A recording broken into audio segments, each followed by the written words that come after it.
You're good.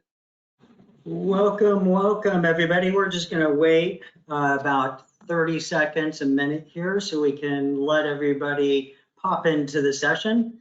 See, quite a few are still joining, so we're just going to wait about 30 seconds here and then we'll go ahead and get started.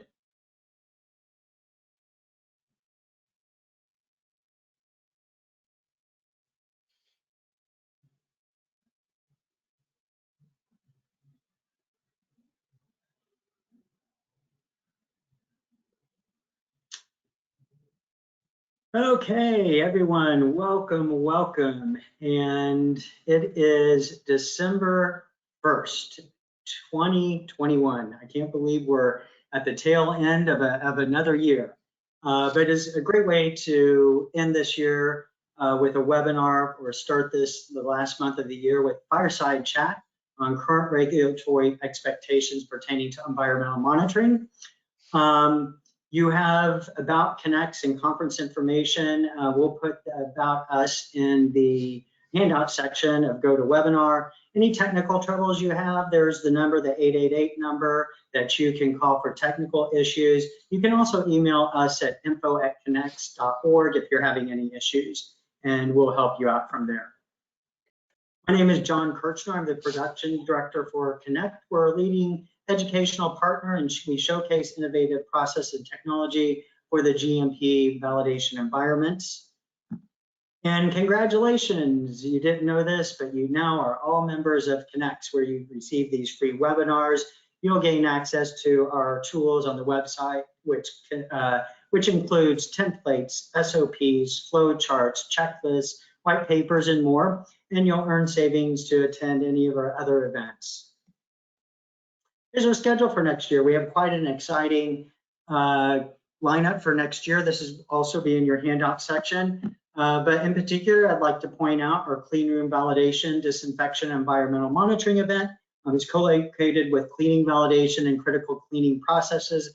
And Ziva and Parsa will be speaking at this event. It will be in Philadelphia on February 21st to the 23rd, presented as a hybrid conference so you can attend online or in person. For those of you who don't know, we have something that's really cool about KENX. We are aligned with Temple University. They're a graduate program, they're QA and RA program. Over the last 3 years, we've donated over $100,000 into this program for scholarship funding. For those of you who attend our larger events, such as the February event, you can take the Temple track and actually gain a credit and a half graduate units towards their program. So check us out. We hope to see you at one of our future programs. But today is all about current regulatory expectations pertaining to environmental monitoring and data integrity. Today's host, I'm super excited to be able to just kick back, ask two CEOs who have had great success in the business, working in industries, started their own companies. We have Ziva Abraham and Parsa Famili, and many of you know them already, as they have paved the way in quality control, quality assurance, microbiology, and validation for industry. They are both international speakers, academic scholars, and lecturers, work with regulatory authorities, including FDA, in order to ultimately make drugs safer for our patients. For those of you who don't know Ziva and Parsa, let me just tell you a little bit more about them. Ziva Abraham is the president and founder of Microrite, a California-based consulting firm providing consulting and training services, and has over 35 years of academic research, clinical and industrial experience in microbiology and quality assurance. Her career includes founding and managing clinical laboratories from Maccabi Medical in Israel. She has trained personnel from various industries in microbiology techniques and methods, and in her extensive experience to teach why assessing risk of microbial contamination should be in the forefront of any company that has products for human use. And Parsa Famili is the president of CEO of Novatek International. Prior to joining Novatek, he held senior management positions in quality departments of several North American pharmaceutical companies. He has participated and successfully completed FDA, EMEA, TGA, and Health Canada audits. He was also an instructor of chemistry and biochemistry at the Vanier College in Montreal. He has published several chapters and articles in various industries, and journals, including his latest contribution, user requirements, and implementation of a risk-based compliance stability management system and methods for stability testing of pharmaceuticals. So we're so happy to have you both here, Ziva and Parsa. And to just kick things off, and I want to get everybody well versed in the question and chat box. So I'd like for everybody, if you could, right now, or those of you who want to, what is your greatest challenge right now in environmental monitoring or data integrity? So as you start populating the question and chat box so we can get that going, again, write your greatest challenge in environmental monitoring and or data integrity. And while we're doing that, Ziva and Parsa, I'm going to kick it over to you. Ziva, I thought you could give like just a little bit of overview of what's going on, trends and such in environmental monitoring. And then on the data integrity side, I thought Parsa, you could bring us up to a minute of what's going on there. So welcome and thank you so much. Thank you. So we want to know about what is going on in the industry. We are at a tipping point. We have woken up that just paper-based risk assessments and doing environmental monitoring as an exercise doesn't help. So the changes you see in Annex 1 since 2017 and now the 2020 draft really gives us a view of how environmental monitoring should be looked at. Has to be risk-based. We have to look at our facility, our operations, interventions, and airflows, and look at that to develop a risk-based monitoring program. But recently, if you have seen that the draft for non-sterile by the FDA, though it is not very clear, the focus is on microbial identification. And it is very important to know because organisms evolve, they find new grounds for infection, and I think that focus should lead us to doing a risk-based monitoring and solid trending to understand what kind of excursions we have and what organisms we have. Take it over, Parsa. Oh, thank you. First of all, I want to wish anybody who's Ziva and everyone who's celebrating Hanukkah a happy Hanukkah. Thank you. Let me share a story. Prior to COVID, I used to be on the road all the time. 2 weeks out of 4, I was away from the office on road for business, and well, a lot of hotels. Well, you wake up in the morning, what do you see? A coffee machine sitting right in front of you. So you think to yourself, well, do I press the button first, then put the water, then put the pot? Do I put the pot first, then push the button? So, and then you go from one hotel to another, they're all different. And then that reminded me from my lab. I had a large lab when I was running the labs, and I have about 70 people collaborating with me, and we had multiple instruments and from different organizations. And that coffee machine reminded me of our instruments in a lab, that we had so many different ones. And even the software on all of those were different. So one of the things I recommend before we start anything is that we have to harmonize some of these to reduce the errors in the lab, to enhance the experience of our colleagues in the lab. So if we cannot buy same type of equipment, air samplers, particle counters, at least we can have the same version of the software so they work similarly. So we don't have to think every time, do I press this button, that button, and have a bit of a problem starting the process, and again, errors. Now, regarding data integrity, first, let's look at data.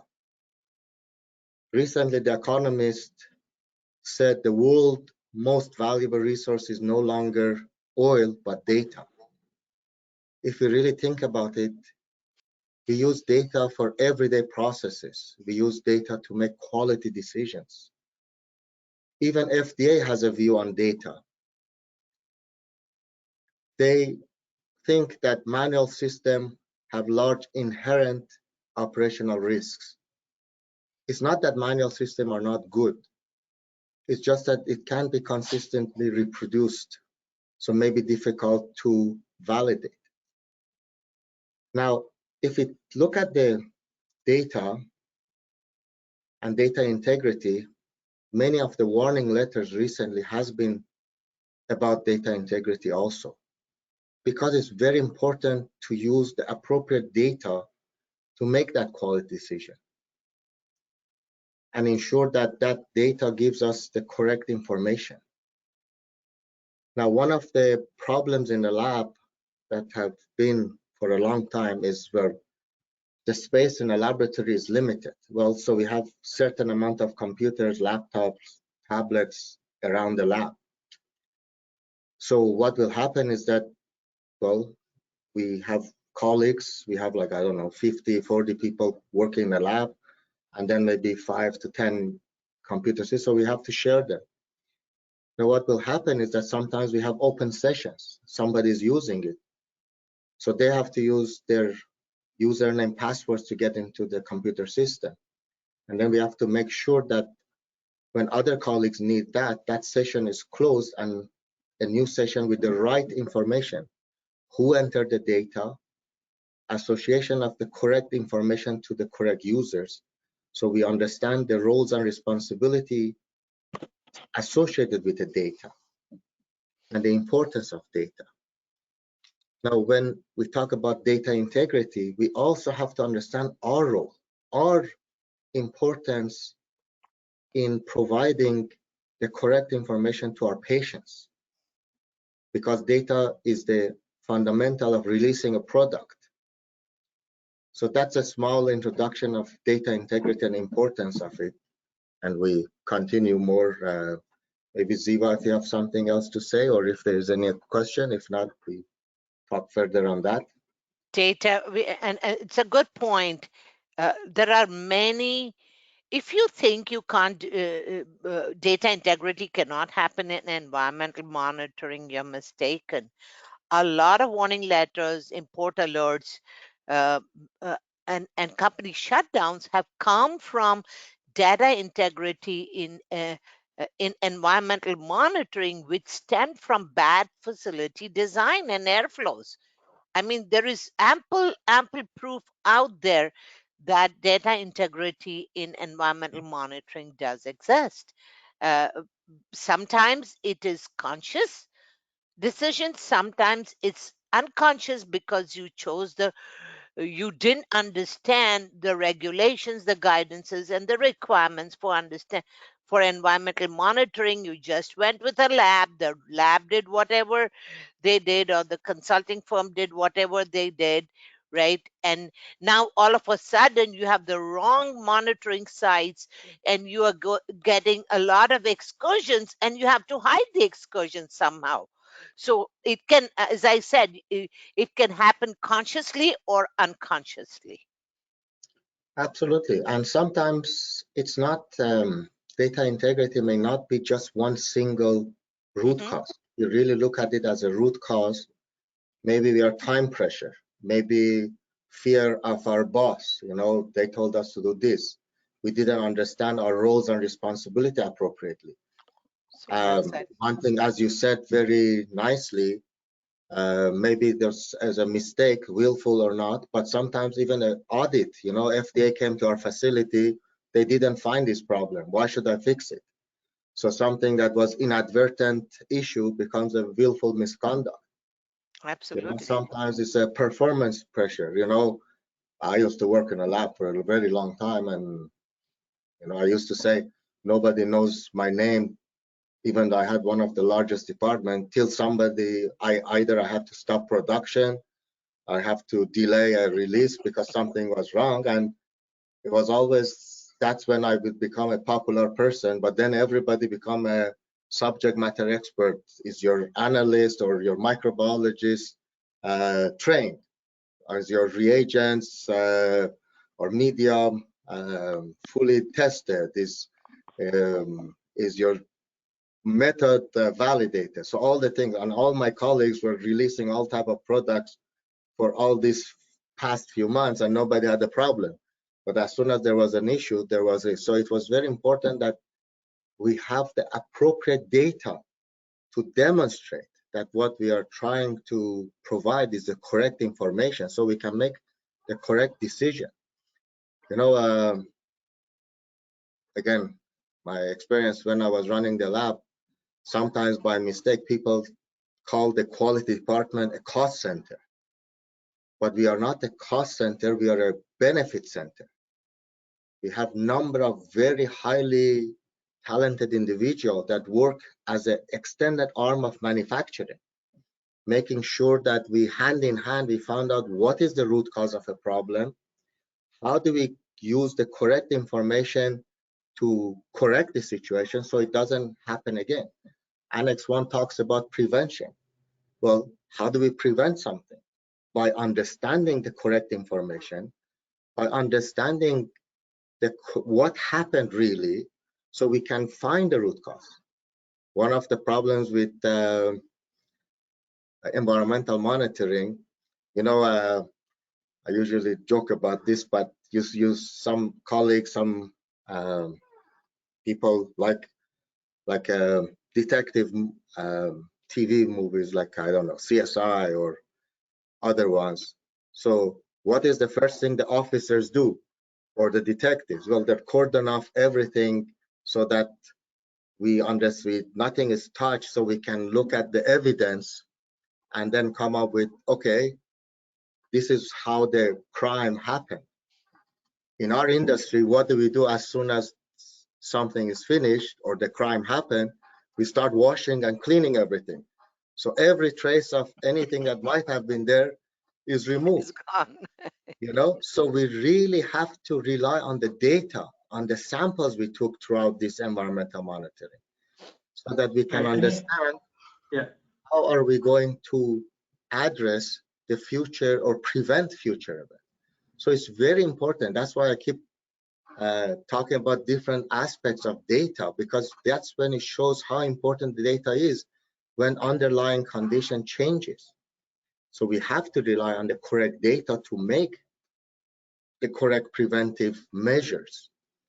And Annex 1 talks a lot about total contamination strategies.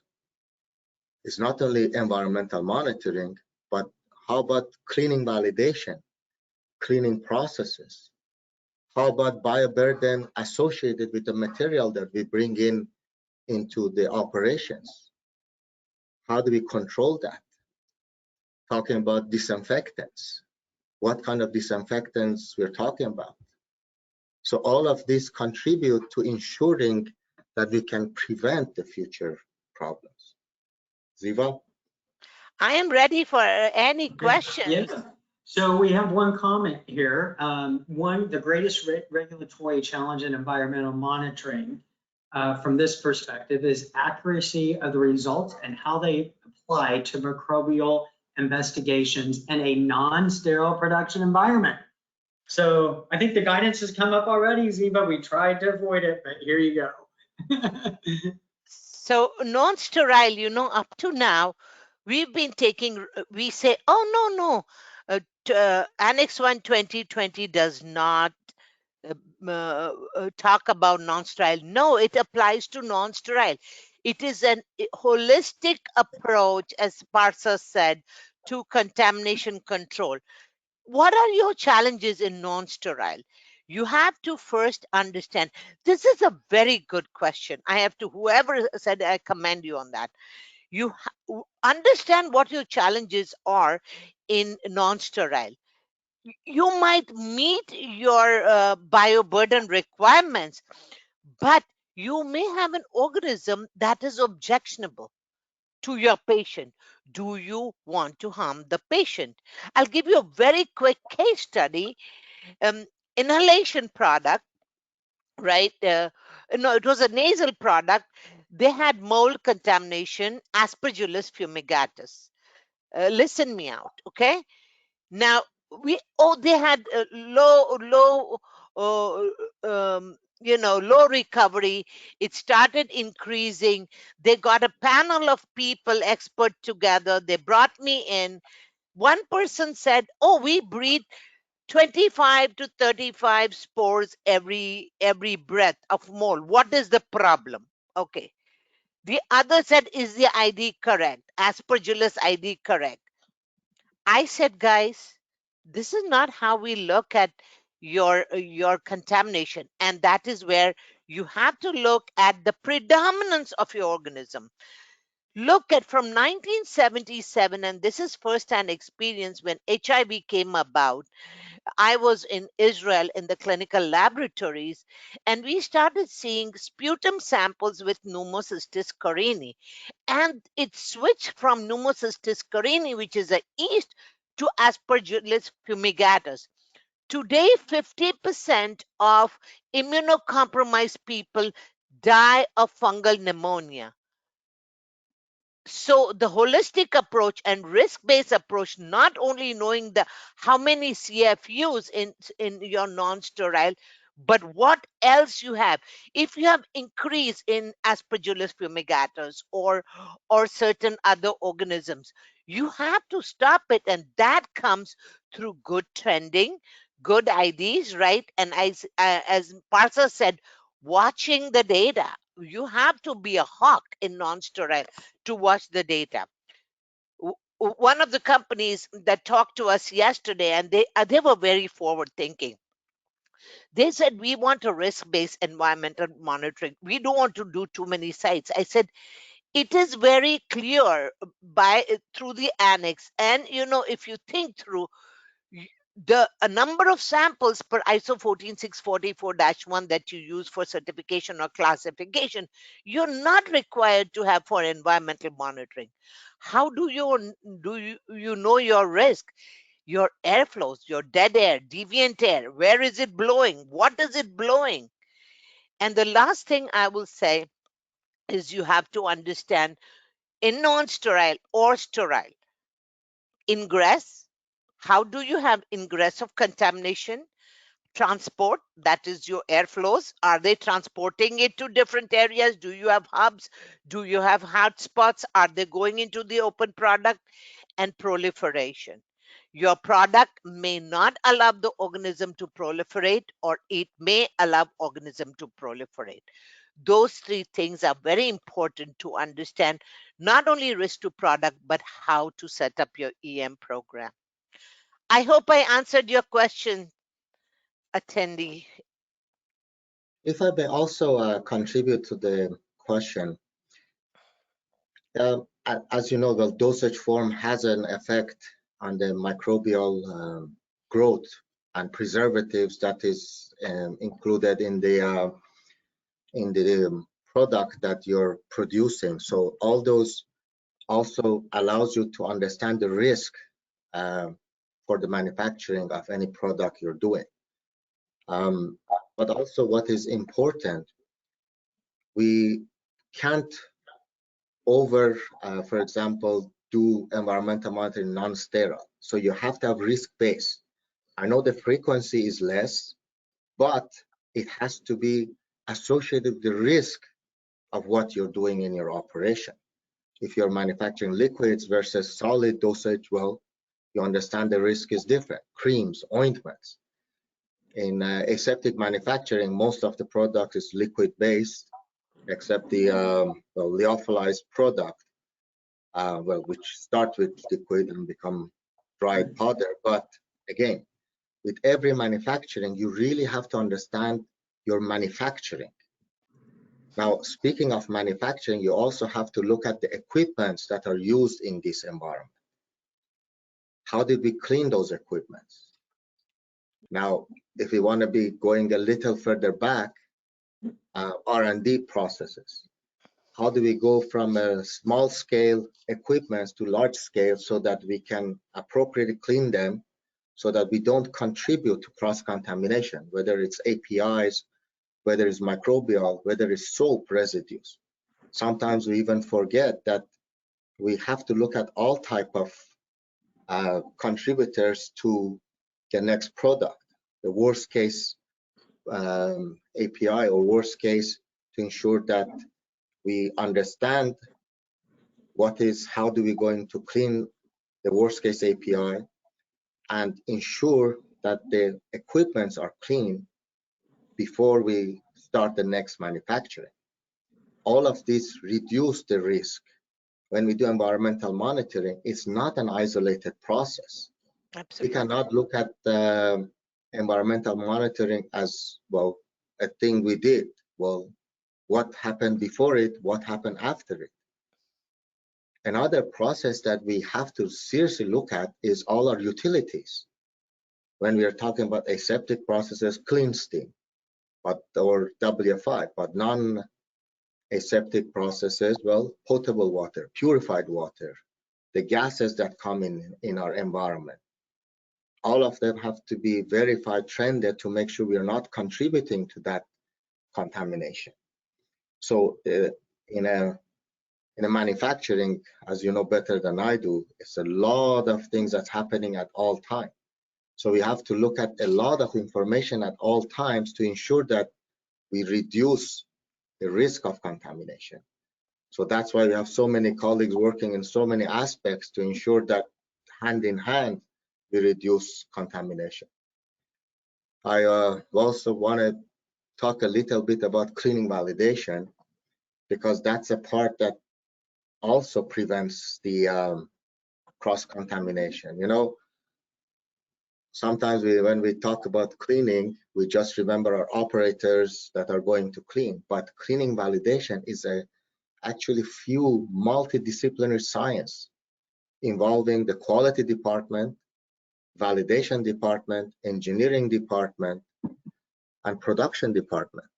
When we talk about our quality department, well, we are talking about them doing trace analysis, signal to noise ratio, trying to find the absence of. When we're talking absence, those of you who know chromatography or signal to noise ratio, that's a very hard process to understand the peaks versus the signal versus the noise. So our engineering colleagues are working on contact surface areas to make sure that we appropriate cleaning. If they're hard to reach areas, what type of material is used for those so we can clean them appropriately. Our validation colleagues are coming up with the methods of doing this validation, and our production colleagues defining what kind of cleaning agents we are using. So hand in hand, we are all contributing to decreasing the contamination. So again, all of these sectors of our manufacturing hand in hand ensure that we reduce the contamination. And Annex 1 talks about really moving over from silo and looking at big picture, ensuring the information is passed to all colleagues that are working in this area to make sure everyone has the correct information to reduce the possibility or the risk of cross-contamination or microbial contamination. Great. Parsa, thank you so much. We have a lot of questions and comments and challenges that came through. So I'm going to read off the next one. Accomplishing best practices and improvements despite resistance due to resources and costs. Often asked, what does the standard say and what is the bare minimum I need to do? I totally understand and I feel your pain. One of the things that sometimes people don't think that more is good. No, if you do a risk-based monitoring, and I'm going to tell you very step by step, if you have a aseptic process, right, or if you have a non-sterile process, if you know your airflows and you know where air is going in circles, or where if you open the door, it is pushing in, right? if you understand, again, I'm going to repeat the three most important: ingress. How is the air coming from outside? That is where you are going to bring contamination. Transport. How is the air being transported? Is it going over the operator onto the product? Then your design. If you can, without throwing away a lot of money, optimize the design and the airflows, you can do very little monitoring and yet predict risk. But you have to know what is coming in, how it is moving around, and as Parsa said, understand your product. Does your product have antimicrobial in it? If it does have antimicrobial, please understand that we don't test every organism for antimicrobial efficacy. You could be having some organism that can circumvent that antimicrobial efficacy. But if you do a true risk-based EM program, you will be saving money, but you will be also, identifying the risk-based sites and protecting the product. But the other thing I want to say is you have to understand what is of importance and what is not. Regulations trump first tier, standards second tier, guidance is third tier, right? And then come publications and hearsay and all that. So make sure that you stick to the regulations guide and the true guidances and not the hearsay because somebody told me do this, right? You should be well versed with what the requirements are and then really study Annex 1 and look at the ingress, transport, and proliferation aspect. And I think you can do a very good risk-based program. And if I may contribute to that, also the number of people that involve in any process, because we all know that people contribute to the contamination. So number of people involved in an operation and a type of material that is involved in that operation, depending on your manufacturing product, those also have to be looked at to reduce the risk from the beginning. Yeah, There is max no capacity. minimum. There is no minimum requirement. You really have to look at the risk involved in your process and do the necessary amount of verification of sample points, the frequency of that, and the risk area. Ziva talks about airflows, but also people flow or material flow. Absolutely. And that all, you have to look at it. As I said, ingress means egress could be foodborne, wheelborne traffic, people, right? All those ingress points you have to look at. Thank you, Parsa, for adding. Perfect, thank you. John? Next, the most challenging issue is transferring, let me see here, is transferring EM data from the data management system to the charting software, i.e. Excel, for trending. Data integrity is an issue in this case. If I may answer that, yes. Any data that's being transferred to another system, if there is a way that between this transfer of information, data can be manipulated, that's not advisable. Again, I'm not saying anything is right or wrong. I'm just saying that we have to understand the risk. Data integrity also talks about, is it possible for this data to be manipulated or even inadvertently deleted, inadvertently not being taken into consideration. I'm not saying it was on purpose, just inadvertently. A certain amount of data that wasn't considered when you were doing your trend, it may have a big impact on the quality decision that you were making. There are quite a number of environmental monitoring softwares out there that can assist with that. Those are built for the process. So I recommend you to look at those type of things. Excel sheets are great, but they're not really an environmental monitoring software because you have to look at it at many other points what is the correlation of some data sets with another ones. For example, if your particle counts go up, does your viable count go up also? So you really have to look at another data sets to consider one other data set. So those are not the type of things that Excel is made to do. If you look at the sample area, well, you have to do maybe a swab, maybe a contact plate. Maybe you have to do the gowning monitoring of the person that was involved near that Operation. point of consideration. So how do you make these sort of things are relevant in an Excel sheet? So really, it's not made for that. Sometimes it's good to invest in a right tool so that you do the correct job. And it is so important to have your EM data at your fingertips, including your IDs, because those decisions should be made on what the data is for the batch, but also what the trend is. And Excel, old school. It's old school.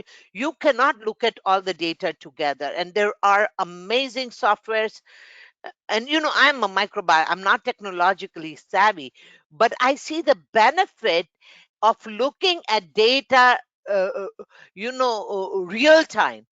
If you can look at data real time, you can make really valuable decisions regarding your batch.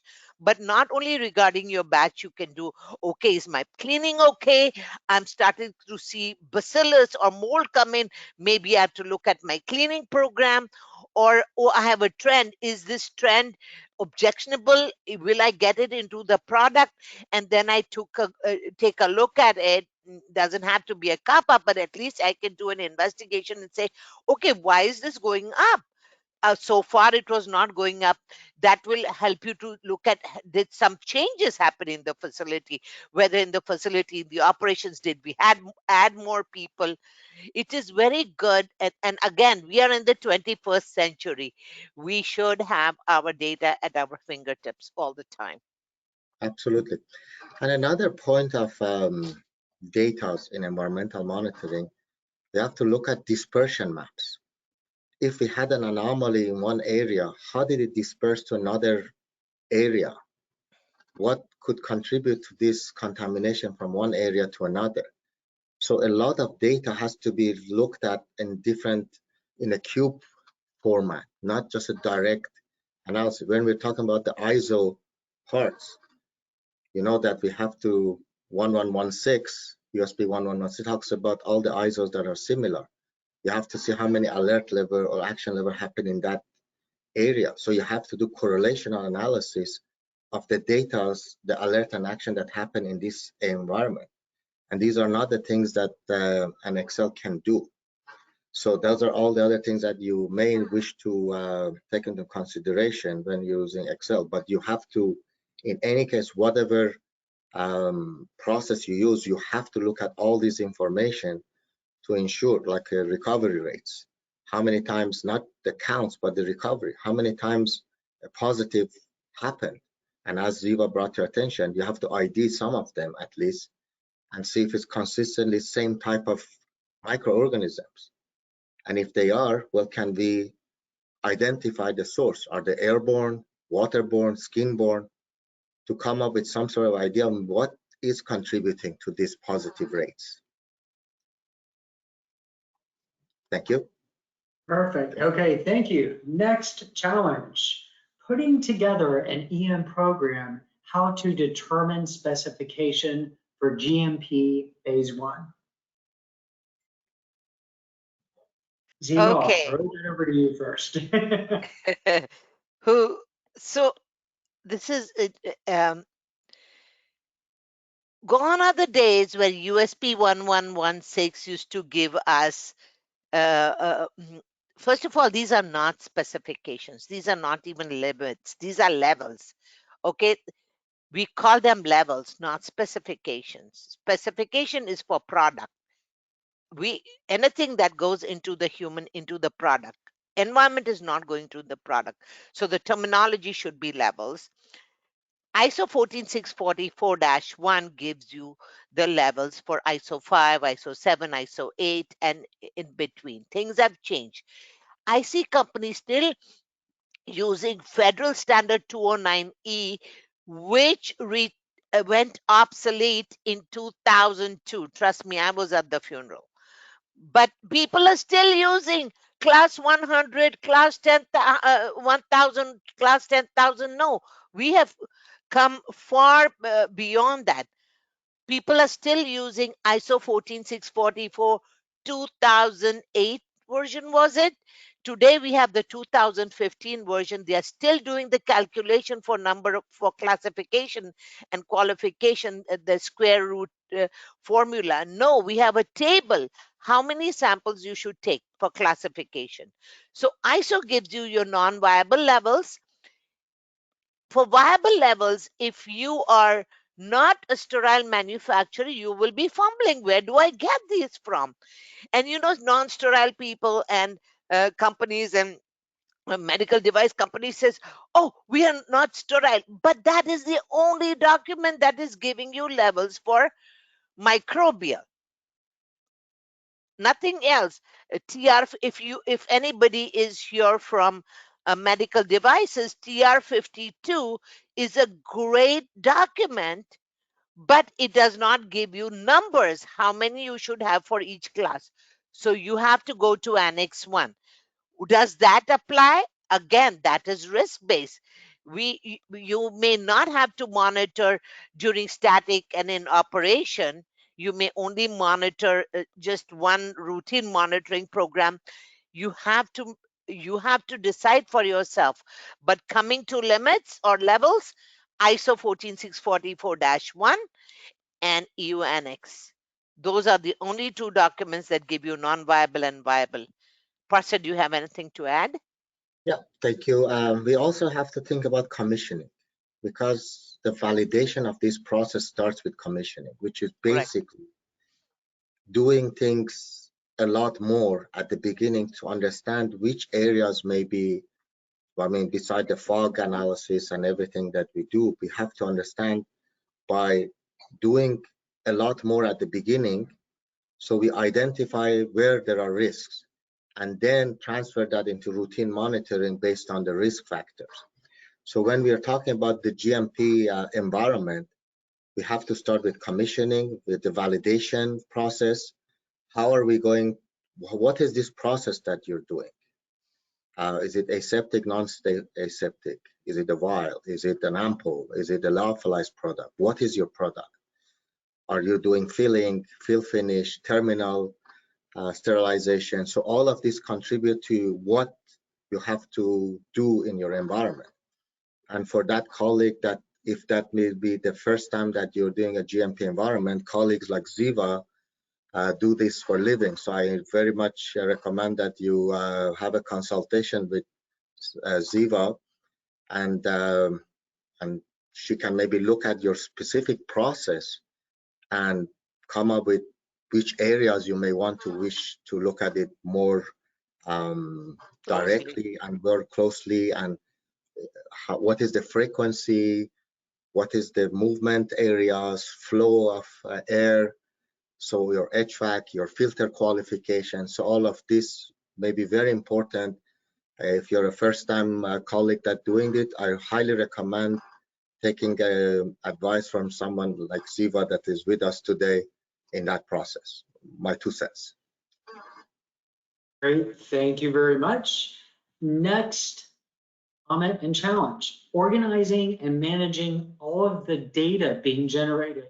There is contact air data, different particle sizes, TSA, SDA, etc., generated in multiple locations and multiple buildings, and all of the monitoring has grown in ad hoc fashion. Maybe I can take a crack at this. As you know, we work on environmental monitoring software. So for a database, the amount of data is not important. Databases are designed to get information. It's the design of the database to correlate every information with the other important information associated with that information? Mm-hmm. Are they relevant data? Which data is relevant to the other data? I brought to your attention when the particle count was high, was the also viable count high? If Mm-hmm. not, was it friction of metal to metal friction? Was it when we were sealing our ampoules, the flame, was it generating glass particles? Like, you know, every information gives another clue of what is going to happen. Mm-hmm. But as an environmental monitoring, the environmental monitoring software will get all this information and correlates this information to each other and provides a trend in real time. As Ziva brought to your attention, one of the most important aspect these days is to have real-time information, trends as they are generated, trends of the particles as they are generated, trends of different informations, even contact plates, the incubation times, when is the time to take it from one incubator to another. Recently, there are lots of media that comes with pre-labeled media, which have a pre-labeled barcode, and you can trace that sample or plate throughout the cycle or the chain of custody. So you know when it come in, what was it used for? Was it a contact plate? Was it a swab? Was it air sample? Where was it incubated? Was there any ID? What kind of ID was it? And also trend, positive, negative, and so on and so forth. So you see all this chain of custody can be all connected into one area. That may be easy for an environmental monitoring software to handle that for you. Ziva? Yeah. Yeah, so sometimes, and we have so many clients, and we help them with everything: contamination control strategy, risk-based monitoring programs, validation, design, airflow, whatever. One of the mistakes we make is we say, you know what, we we will not use this kind of real-time data. uh, we can manage it, we can hire a couple of people, but it hurts when you have to throw away product. So this is it's a company decision. Are you proactive from a patient risk perspective or a cost perspective? Both, whether you are patient risk perspective or cost perspective, it is worthwhile to consider a database upfront so you can make decisions fast.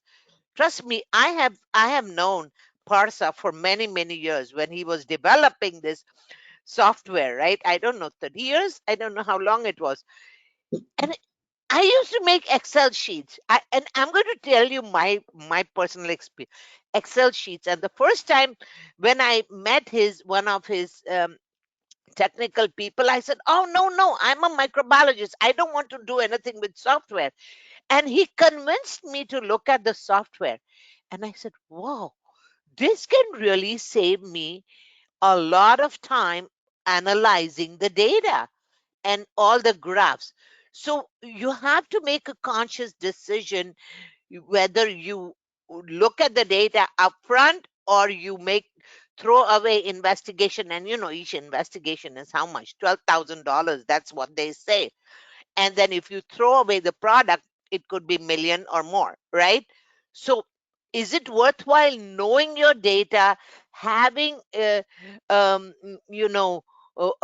awareness of what the environment is doing before you release the product, or look at it afterwards?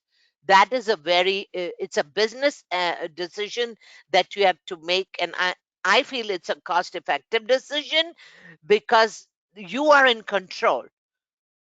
The organism and the contamination is not in control. Thank you. Perfect. Thank you. Next question. What is your recommendation on setting alert limits? It's a sour point for me. So some people will set it at 50%, correct? Now I tell people, when do you stop? You're crossing a railway crossing, okay? You're driving towards a railway crossing.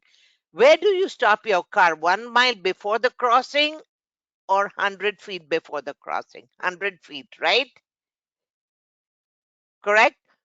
then we always put 3 alert is equal to 1 action. If you are at 50%, there is always noise. You will always get alert, right? At 50%. What happens? Now you have 3 alerts, you call it actions. If you call it an action, now you have increased your actions. Regulator comes in and say you have too many action levels.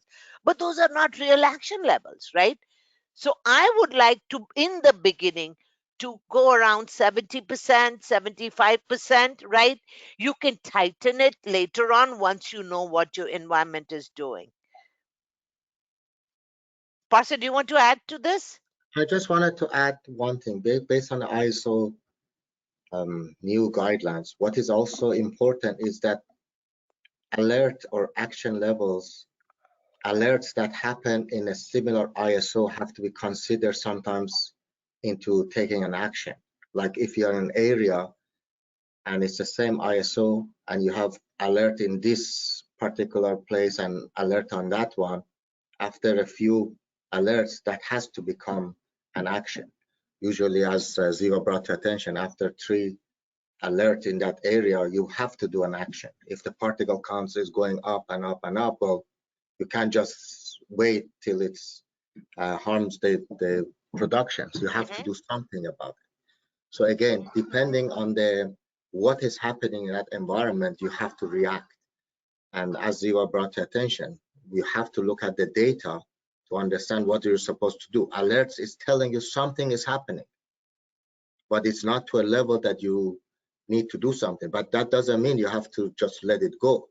You have to look at what is happening and what sort of next action do I have to do. Maybe sometimes you have to stop the production for a few minutes so the airflows take out the excess particles. And as simple as that, you can resume manufacturing and then everything will be good. So the thing is that based on the information you have, you can make quality decisions. Good. Perfect. Okay. Ziva, you mentioned objectionable microorganism. Can you suggest organizations decide on how organizations decide which microorganisms are objectionable? Okay. Let me tell you, this is not something you will learn in 5 minutes. One of the things I tell people, and we do objectionable pathogen specific assessment for large pharma throughout the world. First of all, you have to understand whether the organism is a true pathogen, obligate pathogen, or is it one that is taking advantage of the immunocompromised status of of the patient. Where do you find there are a lot of resources? You have to look at peer reviewed articles. You cannot say, oh, I did Wikipedia research. No, it doesn't help. Then you have to look at it is, can it infect via my mode of administration? You have to do peer research, reviewed research. It takes a long time. Each pathogen specific assessment, I mean, we have a whole team doing it, but it does take time if you're going to start. Now, let's say it has created infection in one person in Timbuktu. You don't have to panic. But if you see that it is a pattern, then you have to understand, wow, it was not a pathogen, it is becoming a pathogen, means it is an emerging pathogen. CDC has guidelines, Mayo Clinic talks about it. First, that information you have to understand. Is it pathogenic, true pathogen, or opportunistic pathogen via the mode of administration? Then how many people are being infected through the world through peer research? Then the other thing you have to understand is infectivity. Infectivity is how it is infecting. Bacteria, in fact, cause infection or a disease by endotoxin or exotoxins, right? So endotoxin, gram-negative bacteria, Bacillus cereus, exotoxin, cereulides, so on and so forth. Mold doesn't do that. Mold is like mint. If it finds immunocompromised soft tissue, it will anchor and it will spread. So that brings us to infective dose. Not every organism has an infective dose. Like E. coli, 10 organisms causes infection. Shigella, 100 organisms cause infection. We don't have established infective dose. So you have to do all that research, right? As I told you, through pathogenicity versus opportunistic pathogenicity, number of people, right? Then do research on whether it is an emerging or a re-emerging infection, infectivity, can it infect, its mode of infection, and infective dose. And that is how you make. There is no list, and I have to tell you, if you have uh, followed the New England Pharmacy, 2 out of the 3 mold that were the cause of killing people and causing meningitis had never caused cerebrospinal infections before. So it is a learning experience. It's not something you can learn in one day. But if I hope you were making notes how to do it, that is how you identify whether the organism is pathogenic in your product or not. I hope I was helpful. That was very good. If I may just contribute one other thing, as some of these may be seasonal. For example, due to high humidity, a rainy season. I mean, we are talking about all environments and manufacturing throughout the world. There may be colleagues here from all over the world, and some places are cold, some places are rainy, some places are dry. So those also produce different type of microorganisms that you have to look at. So you really have to look at even your own environment and see where are you located, what is happening in your environment. Look in your area and see what sort of pathogens are happening in that area and why. Okay, what contributes to those pathogens being able to grow in that environment? And those, then you can look at it. Then look at it to see if those from outside have entered your facility and how. And again, how? What was the methods? Did we not change our clothing from outside clothing to our manufacturing clothing or our micro clothing? So all of this is part training and part understanding our environment. We are not an isolated manufacturing area. Our colleagues going home, taking the bus, taking the public systems, or interacting with the population, and then coming back. As sometimes we don't want to hear about COVID anymore, but think of COVID. It's the R factor, how things can go from one person to another and how fast or how many people can be contaminated. So all of this contributes to the risk that we are bringing in that environment. So again, we have to really understand our environment, not just our facility, but the environment that we are situated at. Yeah, and I will add to this. If you have heard what has happened to people who recovered from COVID in India, lot of them got mucormycosis. And I just did a webinar for public in India, how to manage their environment. That was a very good point, Parsa, by the way. One of the things I talked about is in India, it is humid, right? And more, Parsa said it, and people have recovered, so they have weak lungs, right? But they have air conditioners, they drive in cars, those are full of mold, and that could be a source of mold of the mucormycosis so many people got after COVID. So environment plays a very good role. Thanks, Parsa. Sure. John? Perfect. Next question. What steps do we take to ensure we are performing risk-based qualification? Is it by leveraging vendor-provided protocols or involve all the affected department while implementing the new EM system?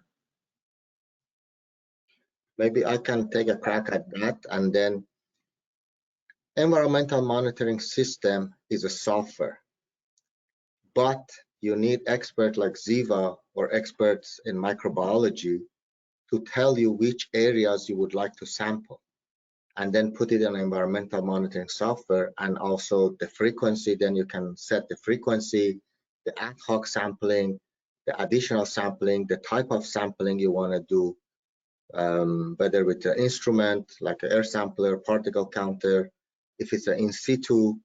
So there are many type of samples that you have to gather to have the right picture of what's happening in your environment. But you also need expert to tell you based on the risk of that environment. Look at your map of production and then come up with areas that you like to do this process. As I brought to attention, everything starts with validation or commissioning. So we have to do more sampling at the beginning of all sites to better understand what is happening with that environment.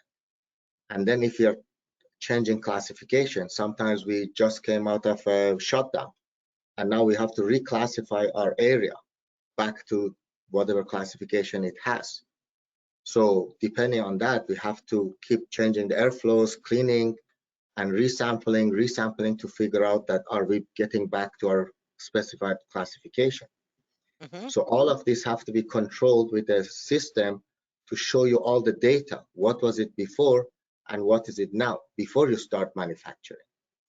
So all of this hand in hand is really the environmental monitoring. Ziva? So if you're talking about the clean room qualification, you know, that triggered a reaction from me, vendor, okay? Uh, Qualification, see, Parsa said commissioning many times. People don't take commissioning seriously. Commissioning gives you a lot of data.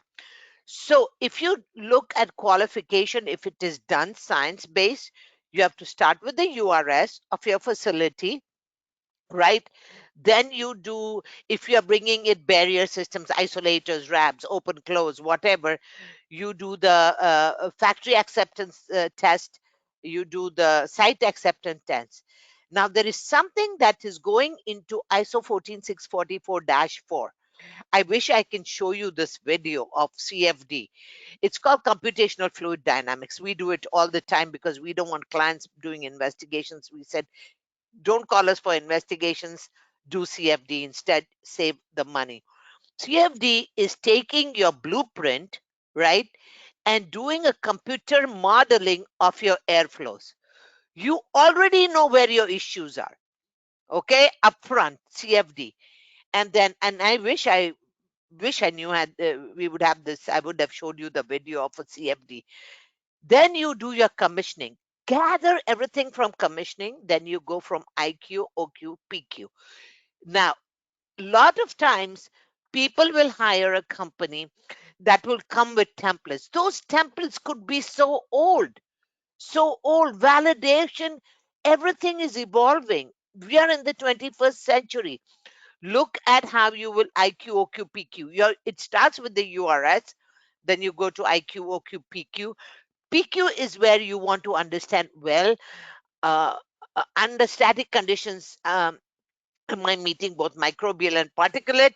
Under dynamic conditions, you have to use all your interventions. You have to establish your max capacity. I have seen so many excursions because validation was done, qualification was done 10 years back. Nothing has changed. It was max capacity was 5 people. It is lying in a bookshelf somewhere, the validation document. Now they have 10 people. No wonder you have excursions. And Parsa said it multiple times, people, people, people. And then you come with the risk-based monitoring program. So it has to go, start with URS and it ends with monitoring. Of course, data management is the last thing.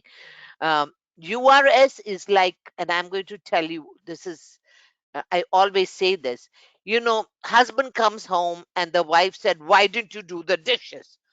And the husband, you never told me to. Now, if you don't have a URS and you go to a vendor to buy your isolator or wraps, he's going to give you whatever he has. He doesn't know what your requirements. URS is very important. And I think Parsa said it multiple times. URS, everybody's requirements are different. So I hope we covered the whole gamut from URS to data management in this one question. Thank you for asking. Thank you, Ziva and Parsa. Next question.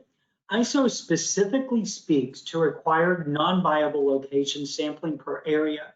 As viable air and surface for best practices, do you sample with each non-viable sample, or do you risk assess each location individually based on area of room? Non-sterile manufacturing med device, ISO 78, ECA, space terminal sterilization. If not sure, disregard. Can I take a stab at this, Parsa? Sure. By all means. Parsa mentioned it. If you have viable, you may have non-viable. Remember, these are connected, even though many people are refuting right now, but these are particles, okay? Those are total particles. They may contain viables. It is highly advisable.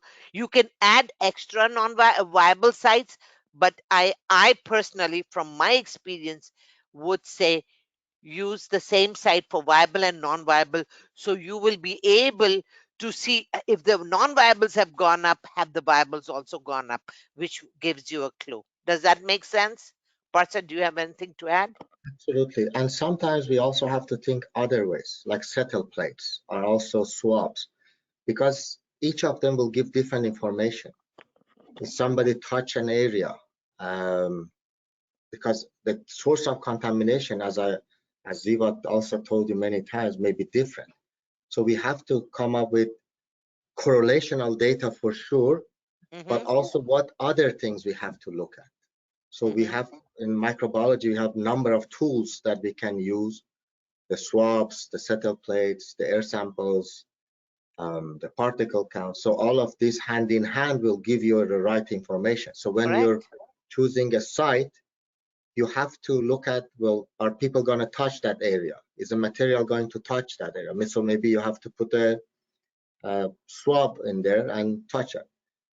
Maybe there's an airflow, or something may fall down, some particles, so maybe you want to put a settle plate on. Like, you really have to look at which part of the manufacturing you're at, and based on the risk, devise what am I going to test.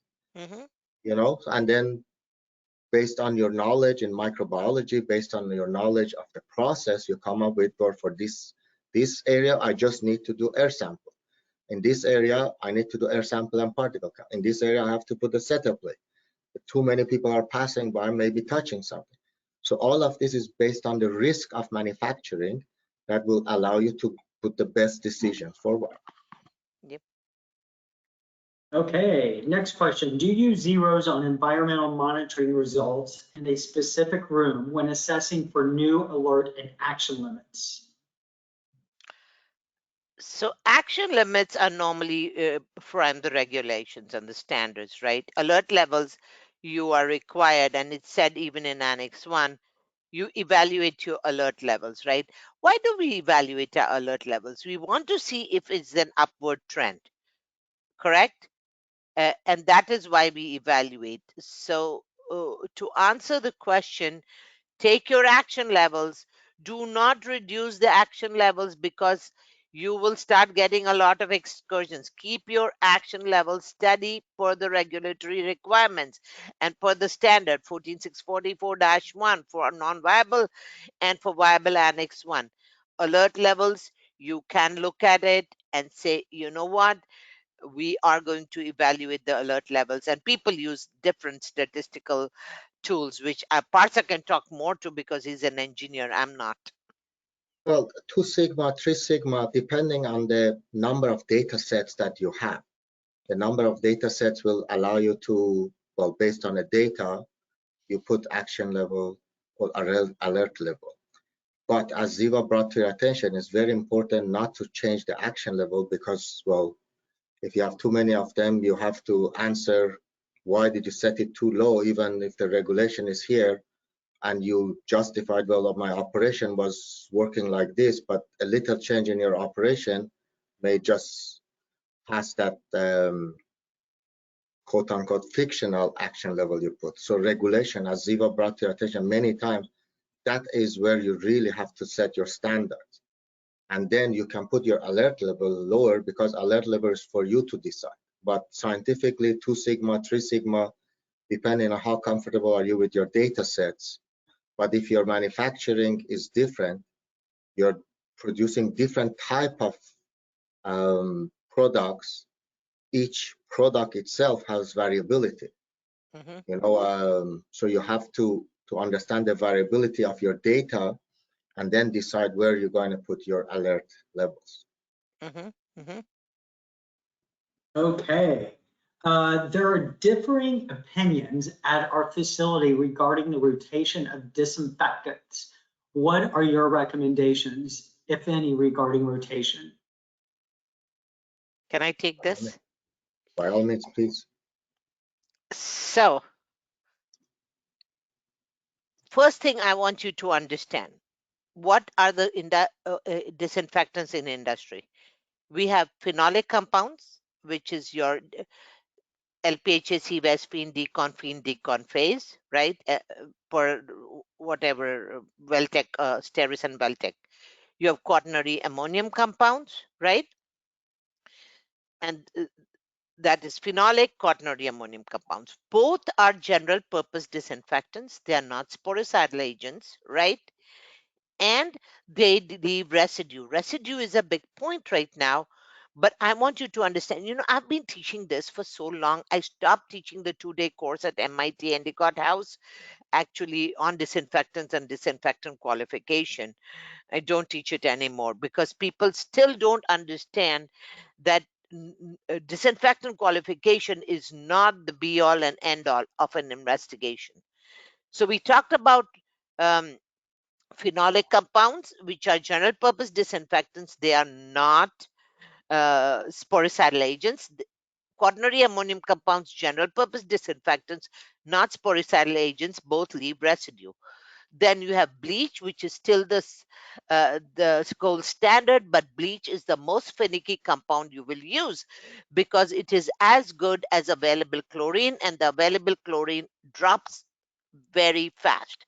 So you have to make sure that you evaluate around 500 parts per million is good overall for spores and this. But every time you make the disinfectant, you must make sure that you have the ppm, 500 ppm, because if you don't, it is keeps on dropping. Okay. And that is a procedure you should have in your cleaning program. Then you have the peracetic acid chemistries. That is your Mincare, Mintec, Deconspore, Spore Cleanse, which is peracetic acid and hydrogen peroxide. These are sporicidal agents, right? And then you have your hydrogen peroxide, which is you get at 3%, 6%, 31%, and 35%. At 3%, it's not sporicidal. At 6%, it starts becoming sporicidal. 31%, you normally use it for your VHP, 35% for sterilization of your packaging materials. Then you have the IPA, which is a sanitizer. It's not even a disinfectant. I call it a wishy-washy disinfectant. I'm going to add one more thing to it. When we talk about rotation, what do we want to? Now we know what we have. The second thing I want to say before I talk about rotation, I want you to understand and study how these label claims were made. If a disinfectant manufacturer makes, let's say Parsa wants to make a disinfectant, if he wants to make a disinfectant for medical devices, he has to go to FDA, and his disinfectant is treated as a medical device. If he wants to use it in clean rooms, he has to go to EPA. EPA tells him, hey Parsa, you do phenol coefficient, use dilution, and AOAC testing and more. Okay. The AOAC organisms that are tested the AOC test organisms are weak organisms because they were initially, it started with the hospital industry, so they're mostly weak organisms. So if you look at the sporicidal one, we have B subtilis, but B serious is hard to kill, right? So we take the label claim at face value, which I think we should stop. And I've had this discussion with the FDA. I said it's time to stop and look into this. For fungicidal, we use aspergillus, whatever, Niger or Braziliensis. That is not the toughest mold to kill, right? We won't test with, because the tough molds are, you cannot kill them even with your sporicidal agent, and I can write it and sign it for you. Okay, I've had a love and hate relationship with disinfectant manufacturers, and they agree now after 15, 17 years. You are right. The Ascomycotis fungi. I'm also a mycologist. So what is your goal on rotation? You want a general purpose cleaning. Now, phenolic and quaternary ammonium compounds are also cleaning agents because they have a surfactant, means soap in it. So with the phenolic or the quaternary ammonium compounds, you're killing the vegetative bacteria. Maybe some fungi, they're easy to kill fungi like penicillium, some aspergillus, not always. But you're also cleaning because it is surfactant. When you use bleach and sporicidal agents, peracetic acid chemistries, they don't have a surfactant.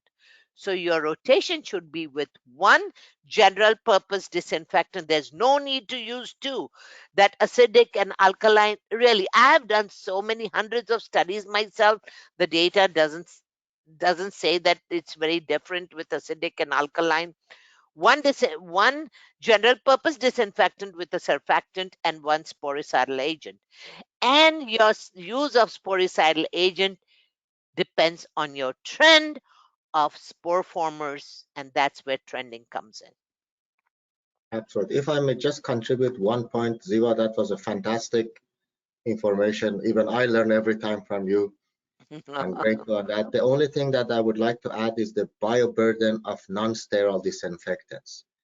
If we are using non-sterile disinfectants, we have to look at the bioburden, because sometimes even we are contributing to that process inadvertently. So make sure that there is no or a large bioburden for non-sterile disinfectants. Thank you. Parsa, I don't know how you start me thinking. So I have to add, as Parsa said, bioburden, I totally forgot this point. I want you to look at the recalls for quaternary ammonium compounds. I've been involved with three, one after another, 2 years back. Quaternary ammonium compounds are prone to gram-negative bacteria. Okay, so managing your disinfectants is very important, as Parsa said. Yeah, pull up the recalls, disinfectant recalls. Perfect. Thank you. John? Okay, well, the next question, there are different opinions at our facility regarding the rotation. Oh, no, we did that one. When performing performance qualification is anaerobic sampling. I'm not sure if that question got cut off, but I think that might be more of a comment. No, it's a question. Okay. It's a question. Are you using anaerobes as your process organism? This is a question back to the person who asked the question. Yeah. Even though not very common, but depending on your process, sometimes maybe you have to do that. If it's a nitrogen seal of your product, then you have to look at anaerobic growth as well. Yeah. And yes, in compressed gases, for example, nitrogen will proliferate anaerobes. So you have to take a risk. If you see, most of the organisms in the environment are mesophilic organisms, right? They are not anaerobes, unless you're using something like Clostridium botulinum or stuff like that. Then you have to see if there is leakage from your containments and all, and you have to look at that. But when compressed gases, oxygen, compressed air will not grow or have anaerobes. But nitrogen, there have been many, and you can look them up, that there have been many contamination issues with liquid nitrogen and nitrogen gas in the tanks, and those could be anaerobes. And as Parsa said, if you're blanketing your product with a nitrogen gas, uh, or if you're using nitrogen gas anywhere, it should be a part of your compressed gas testing. Okay, great. And Parsa, Ziva, I probably should have scheduled you for 5 hours. We literally have so many questions to get through and 10 more minutes to get through. So I might have to ask you to come back for a part 2 later. We'll get through as many as we can till 12:30. I'm going to send the remaining questions over to you two. Perhaps in the next couple weeks we could have answers to them, or what we decide to schedule a follow-up part 2. But the next question to you all are there any ways to identify false negatives in a sampling program? Love it. Love it. Your media management program is so critical. Uh, a lot of times you don't look, you just look at, oh yeah, no, do I have bubbles in my media? Do I have color change or not? That that I understand. But what happens, let me explain to you in simple words, right? I have made all these mistakes. When I was a young clinical scientist, we used to make our own media. And because you make a lot of media together, you pour it, you put it in a pile, and you say, oh, you shake it a little bit. Oh, it's solid. And you reverse it, right? What happens if it is not solid? It drips down the side and comes to the lid. If you have taken media that is compromised, and I've done so many investigations, and people say, oh, I have mold in my water. I said, you have no mold in water. Mold needs solid, good food, steak and potatoes. It doesn't grow in water. So what happens? Now we have reversed the plate. There is some agar on the lid. Now you're carrying it through an uncontrolled environment into your lab. Some mold or some bacillus like Laciniformis or Mycoides falls on it. Those are motile. They go up the streak, right, of the media, and you get colonies on the edges. If you see colonies on the edges, I want you to inspect all your media. The other false positive happens with somebody puts his thumb or his finger inside the while monitoring. That is a common one. Anything else, Parsa, you can add? Well, actually, there are a number of them. Correctly, Ziva brought you the most important ones. But also, we have to have qualification of the media before we even start. Where are we sourcing the materials? Are we making it ourselves, the media, or are we purchasing it? If we are purchasing it, what is the procedure of identifying our supplier to make sure that we consistently, I mean, these are all to reduce the risk in the future, because you always have to think long-term plan. So, and if we're doing the process in-house, we are manufacturing ourselves, where our colleagues that are making this, our different colleagues have different procedures in when they're pouring the plate, which area we're using, did we disinfect the area before we're pouring the plate? So all of these best practices will allow you to decrease the risk of that. So you really have to think all of this at the same time. That was my 2 cents as well. And there's one more point that, from my audits. So, normally we do audits of failures when you have growth or negative controls.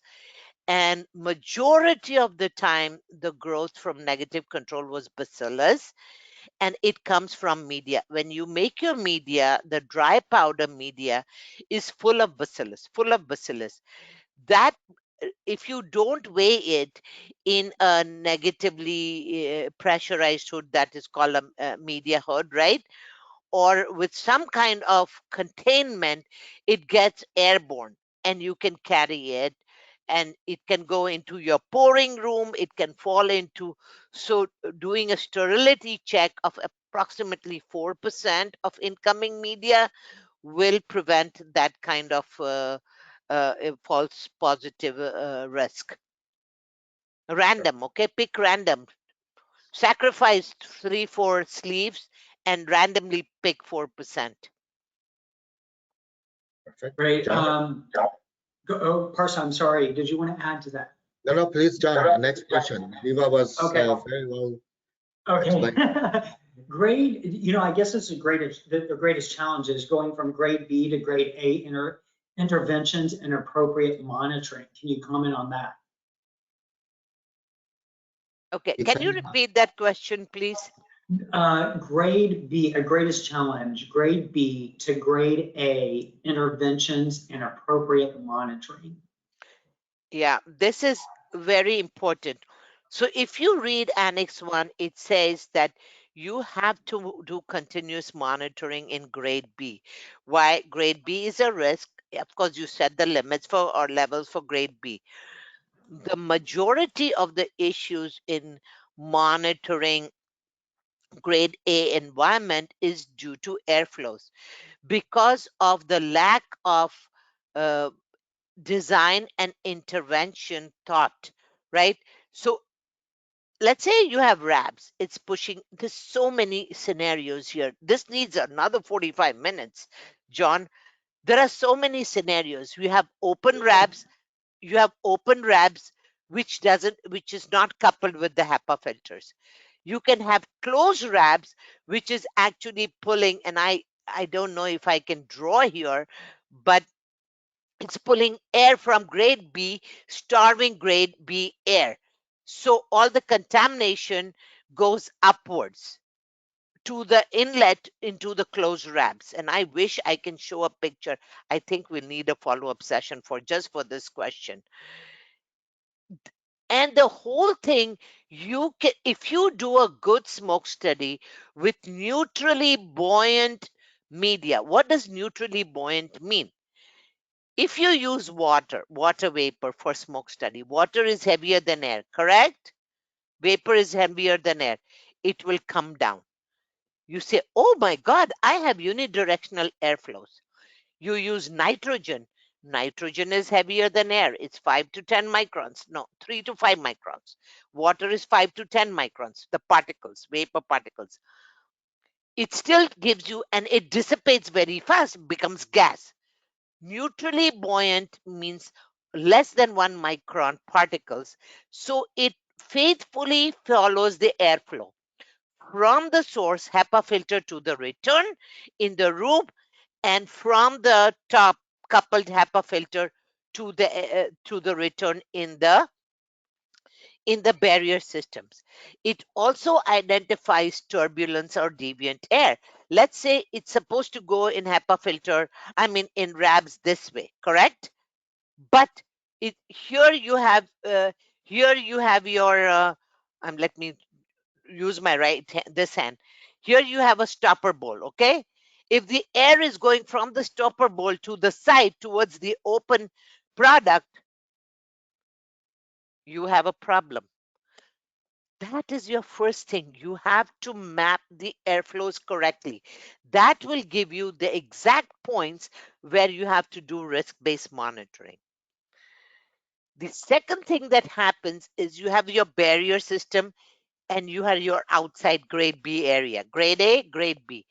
If the air from grade B is going over the person into the barrier, it's a problem you will have to monitor, right? Can you change that? Yes, with design changes, but not many people want to design changes.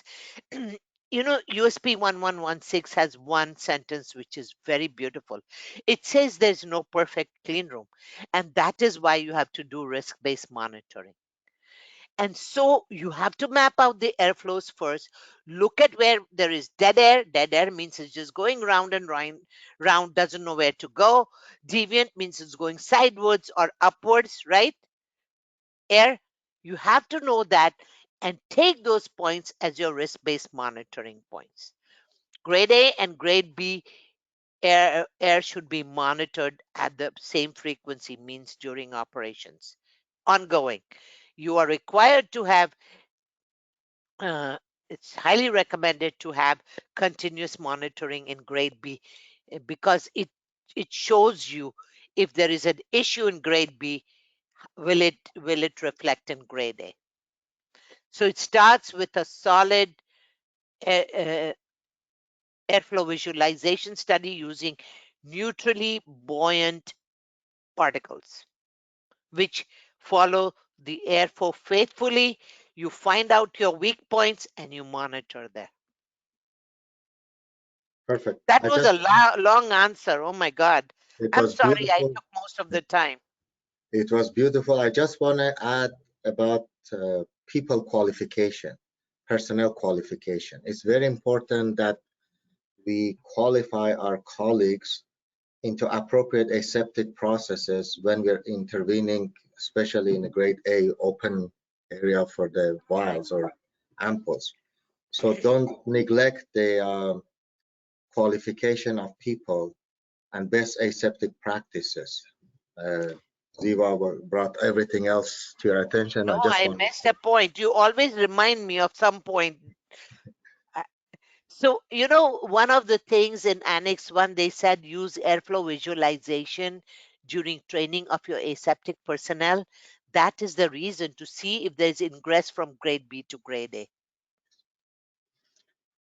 John, I think we came to the Great. end of the session. I know we're at the tail end here. Like I said, I guess, you know what, I'd be remiss without saying that both of you will be at our February event, February 21st to 23rd through Philadelphia. I think I'm going to ask you guys to add a think tank on there because this was beautiful.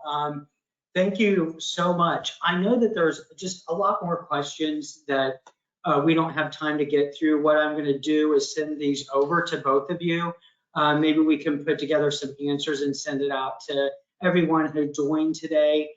They can also go directly to your website, I'm sure. Ziva's is Microrite, MICRORITE.com. And then, of course, Novatek International, which is NTINT.com. You could go right there on Ziva and Parsa's information. You can contact them directly through their website. And we'll also get those questions over to everyone. Just closing comments, Ziva and Parsa, can I ask you just kind of what's the big takeaway for 2022 for everyone? What would you like everybody to walk away with from the questions that were being asked today and just moving forward into 2022? May I start with that, Ziva, if you don't mind? Absolutely. Annex 1, sometimes people say, well, I'm not providing my product into those markets. There is a small misunderstanding that Annex 1 is a guidance that can help you in any situation. It's a philosophy of looking at total contamination control strategy. I highly recommend that you look at this guidance as an infrastructure of what you're doing, regardless of where you're manufacturing your product or where you're marketing your product. That was my 2 cents for the final thought on this.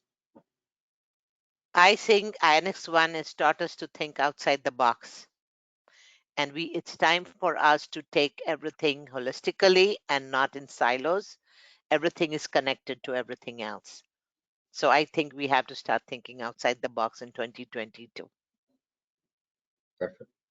Ziva, as I always, I learn a lot from you. It was a pleasure to do this with you. It's so good to be, partners in crime for this Yes. session. It is. Great I pleasure. want to John, thank you for the invitation. Thank you for setting this up. It was a pleasure to work with both of you. Thank you again. Thank you so much, Parsa. Thanks, John. Always a pleasure. We can't wait to see everyone online, in person, however we're going to do it going in the future. But thank you so much. This was really wonderful. And thank you, everybody, for attending. And we will see you very soon. Thank you so much. Thank you, John, for the opportunity for this. Have so much fun. It answering was, questions it was, with it was so Parsa. much fun. We could have gone into tomorrow. Next time I'm going to schedule I know. longer. Okay. Thank you I so much. loved it. Take Thank care. you. Bye-bye. Bye.